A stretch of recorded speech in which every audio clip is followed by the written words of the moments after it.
आजकल ख़वातीन अपने कैरियर्स को परस्यू करती हैं, इसके अलावा अपनी एजुकेशन पे बहुत ज़्यादा फ़ोकस्ड होती हैं और कैरियर ओरिएंटेड होती हैं, जिसकी वजह से थोड़ी सी डिलेड शादियां होने का एक रुझान है, एक ट्रेंड है जो कि बढ़ रहा है। इस ट्रेंड के साथ साथ इन पेशेंट जो क्लिनिक्स हैं उनके अंदर ये क्वेश्चन भी बहुत ज़्यादा किया जाता है कि डॉक्टर साहिबा मेरी एज 40 है या 40 से अबव है, मेरी पहले ऑलरेडी एक प्रेगनेंसी, एक हेल्दी बच्चा मेरे पास है, I want to conceive again, so क्या मैं कंसीव कर सकती हूँ और क्या रिस्क फैक्टर्स हैं इस प्रेगनेंसी के। आज का सेशन जो है वो आफ्टर 40 इयर्स ऑफ एज जो प्रेगनेंसीज़ होती हैं उनके बारे में है। क्वेश्चंस बेसिकली दो तरह के होते हैं कि अगर मैं कंसीव करना चाहूँ तो कितनी मुझे डिफ़िकल्टी होगी, और दूसरा क्वेश्चन ये होता है कि जो प्रेगनेंसी होगी उसके अंदर क्या क्या प्रॉब्लम्स हो सकते हैं। इस सेशन में मैं कोशिश करूँगी कि कुछ चीज़ों को कवर कर दूँ। Basically, whenever a woman tries to become pregnant after 40 to 45 years of age or in between that time duration, experts call it as a late pregnancy. यानी अगर कोई खातून 40 से 45 साल की उम्र के दरमियान में कंसीव करना चाहती है या कंसीव कर लेती है तो इसको एक्सपर्ट्स लेट प्रेगनेंसी के तौर पे टर्मिनोलॉजी यूज़ की जाती है। लेट एज की जो प्रेगनेंसीज़ हैं बेसिकली फ़र्स्ट ऑफ़ ऑल तो कंसेप्शन में कुछ प्रॉब्लम्स हो सकते हैं।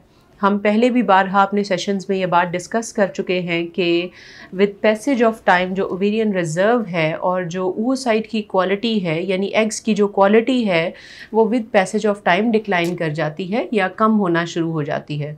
इसका हरगिज़ ये मतलब नहीं है कि आफ्टर 40 इयर्स ऑफ एज आप कंसीव नहीं कर सकती, बट देयर आर चांसेस कि प्रेगनेंसी होने में या कंसेप्शन में कुछ डिले हो जाएगा। अगर कंसीव हो जाता है तो there is a very high risk of miscarriage. After 40 years जो प्रेगनेंसी होती है उसके अंदर बैकग्राउंड रिस्क ऑफ मिसकैरेज थोड़ा सा बढ़ जाता है।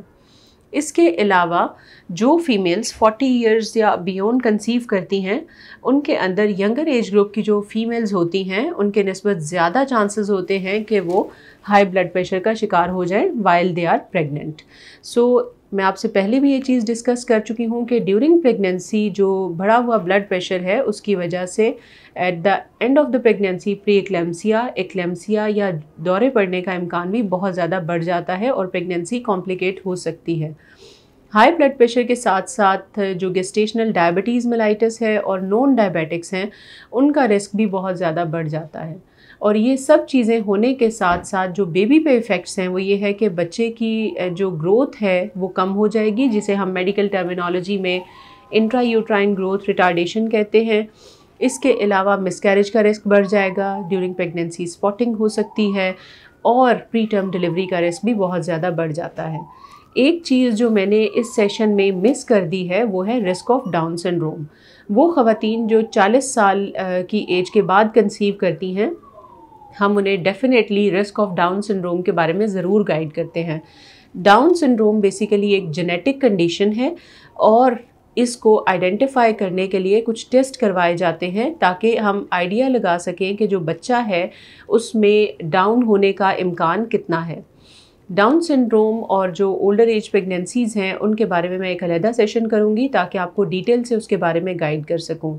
अभी के सेशन में ये है कि जो ख़वातीन 40 से 45 के दरमियान में प्रेग्नेंट होना चाहती हैं they have to see their doctor before becoming pregnant. उन्हें अपने डॉक्टर से मिलना है प्रेगनेंसी से पहले, और वंस वो प्रेग्नेंट हो जाएं तो अपने फॉलो अप को प्रॉपर तरीके से डॉक्टर के साथ कंटिन्यू करना है ताकि एक हेल्दी प्रेगनेंसी लेके आप चलें और एक हेल्दी बेबी लेकर घर जा सकें। Thank you very much.